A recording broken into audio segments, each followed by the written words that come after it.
আসসালামু আলাইকুম। কেআরটি নিউজ রাতের সংবাদে আপনাদের স্বাগতম। আপনাদের সাথে আছি আমি মো কবির হোসেন। কেরানীগঞ্জ থেকে দেখুন মোহাম্মদ সালাউদ্দিনের ডেস্ক রিপোর্ট। আমি আজকে আছি কদমতলী মসজিদে, সবার সাথে মোলাকাত করতে আসছি, ভোট চাইতে আছি। বিগত সরকার আমলে দুবার খাড়াইছিলাম, সবাই আমাকে জনতা চেয়ারম্যান বলে, তাই আমার চেয়ারম্যান ডাকে। তাই এখন আমি আগরনগর থেকে ইনশাল্লাহ যদি সবার দোয়া হয়, তাই আমি আগামী নির্বাচনে পদপ্রার্থী হয়ে দাঁড়াবো। সবাই আমার জন্য দোয়া করে ইনশাল্লাহ। সবাই দোয়া করে আমার মানুষের খেদমত করার সুযোগ জীবন পাই, এটি আমার কাম্য। আমি তো আর চাওয়া পাওয়া আমার কিছু নাই। আমি এপিকে চেয়ারম্যান হলে সবার পাশে দাঁড়াবো ইনশাল্লাহ।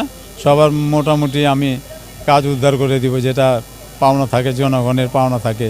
আমার ইউনিয়নের যারা খুবই দরিদ্র আছে, আছে, এদের কাজে যেমন আমি আসতে পারি, সেই দোয়া আমার জন্য সবাই মিলে করবেন ইনশাআল্লাহ। আর মাদক মুক্ত যেটা আছে ইনশাআল্লাহ, যদি চেয়ারম্যান হই ইনশাআল্লাহ আমি সবাই, এটা আমার প্রথম কথা থাকবে।